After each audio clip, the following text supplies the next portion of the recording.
In this video, we will talk about what exactly are partial classes, and we'll also talk about three important scenarios where you will need partial classes. So first, let's try to see a simple example of partial classes, and let's try to understand the fundamental of partial classes. In order to understand partial classes, we have a very simple class here called as class 1, and you can see that this class 1 has like 17 methods present. Now this class 1 is currently present in this file called as class1.cs. That's a physical file.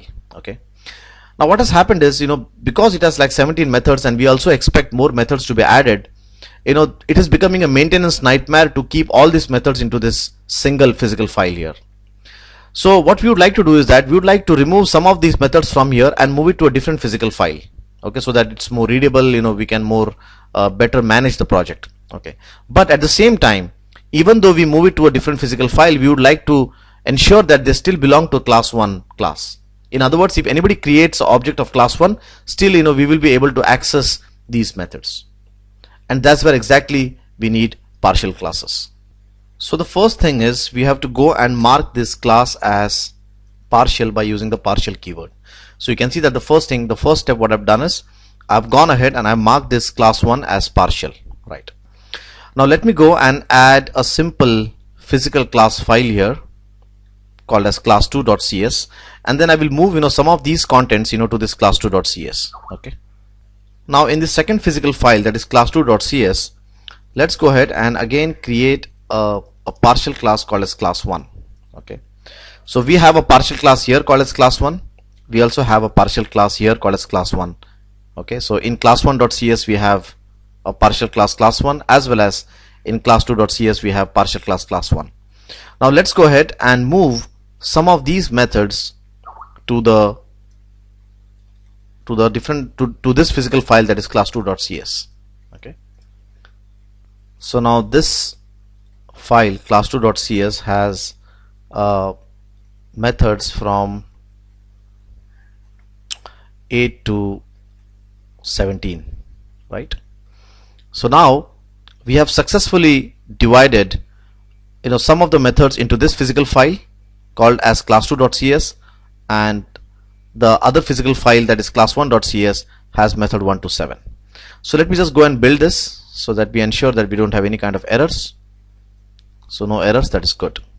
Now if you try to go and create the object of class 1, right, you'll find something very interesting. If you create the object of class 1 now, so if I say class 1 new obj is equal to new class 1, and if I say obj dot, you will find that the methods of both the physical files, that is class1.cs and class2.cs, has been merged together into one class. So in other words, partial classes helps you to define a class partially in one physical file as well as in other physical file, but later when you hit the compile button, it will actually merge both these classes into one class, so that you can go and invoke the methods through the objects properly.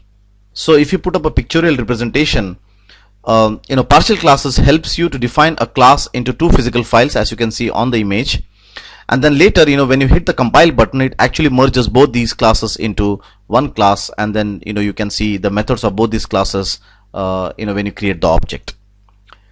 Now there is one more thing which is attached to partial classes, and that is called as partial methods.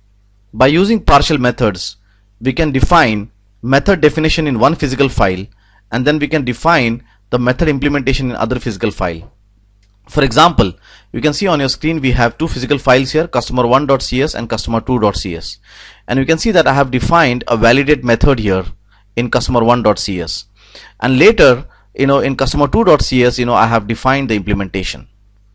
So if you want to see this practically, in class1.cs I can go and define here a partial method called as, let's say, partial void someone will implement.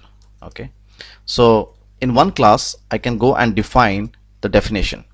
Then I can go to class2.cs and I can say, okay, I want to provide the implementation here.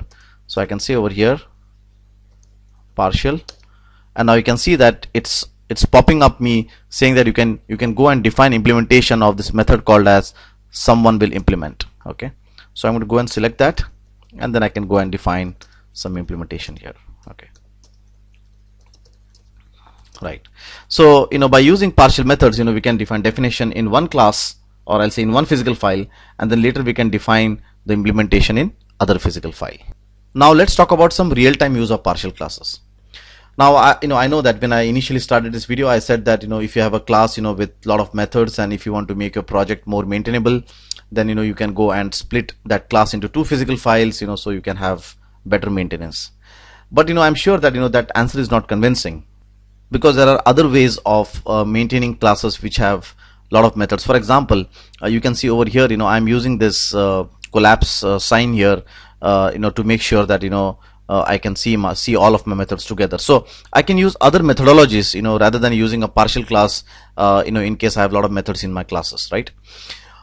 One of the biggest use of partial classes is, or I'll say rather, I think that's the only thing I can see why partial classes are needed, is when you are working with auto-generated code. What do I mean? In ASP.NET, the use of partial classes is very much evident. You can see, like, whenever you go to the behind code of ASP.NET, you will find this word partial here. Now, in ASP.NET, we have two things. One is where you go and write your code. For example, when you go and write code on the page load event or on the button click event, etc. Right? And there is one more kind of code which is generated. That is the designer.cs. In other words, whenever you go and drag and drop some kind of a button on this, so like for example, if I go and drag and drop a button on the ASPX file here, this designer.cs is updated by Visual Studio, and you can see the button code which is written here. So you can see that there is a button code here, right? A button object created.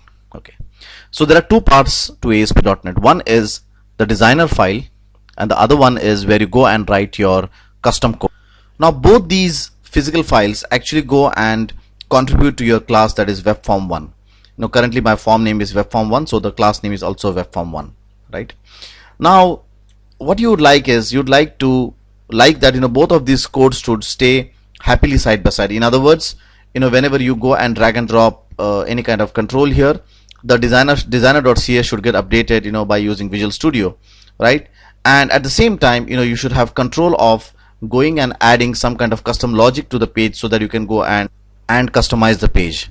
In other words, in scenarios where you have auto generators, in other words, when I say auto generators or RAD tool, like one which we are seeing in ASP.NET, partial classes are very useful. So one part of the class is generated by the auto generation mechanism of the tool, and the other class or other file is where you go and inject your custom logic. You can see the same kind of mechanism in LinkU and Entity Framework as well. So if you go and add, let's go and add a simple LinkU file here. So let me go and add LinkU to SQL classes, and same thing you can also see in Entity Framework. So probably you can later go and also see the same thing for Entity Framework. Now in LinkU, basically, if you go, let me go and drag and drop a table here. Again, here you have a lot of auto generation, right? So for example, I don't know which of these databases are alive here. Let me just check out. Right. So for instance, let me go and drag and drop this TBL customer table here, right? Now if I do this right, the time I go and drag and drop this customer table here, you can see there is auto generation of code which is happening in LinkU.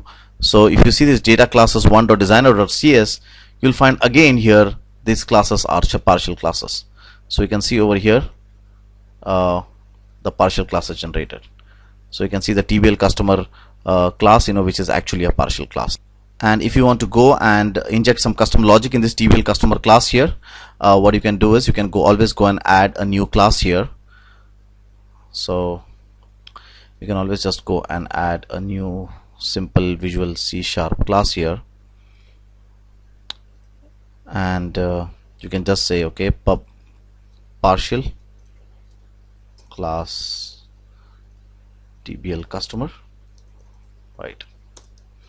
And now here, you can in this class you're going to go and inject custom code, while the LinkU will go and update the designer.cs using this DBML file here, right? So here you can go and say, okay, partial. So you can see, like Currently, if you see my table here, it has lots of fields.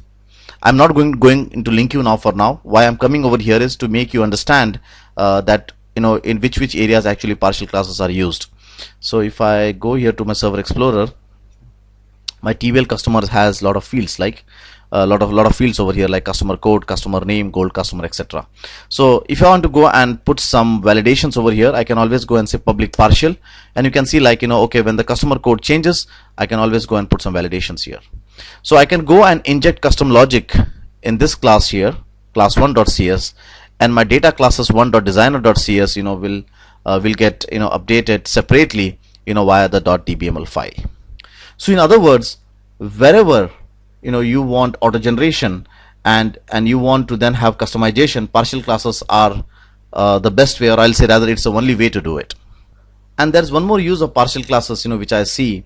For example, let's say that you have two developers and both of these developers want to work on the same class for whatever reasons. So at the time, again, I see partial classes useful. What you can do is you can split that class into two physical files, put the partial keyword, and one developer works on one physical file and the other developer works on the other physical file. Definitely you have to do the synchronization, because if those functions or methods are not self-contained, then definitely you have to ensure that while you check in the code or while you build the code, you have to go through a manual process. So but what I find is basically, especially these two things, like if you have a lot of methods, or if two developers want to work on a class, right, I don't find these reasons more convincing. But definitely the basic or the most important use of partial classes, which Microsoft himself is doing, is whenever you have auto generation of code, you can split the class into two files. One file actually is auto generated by the tool, so it can be either LINQ or it can be ASP.NET or whatever tool you have, and the other class will basically have the custom logic. So I hope that you enjoyed this video of partial classes. In this video, what we did is we first went through the fundamentals of partial classes, and then we talked about three important use of partial classes, that is auto generation of code.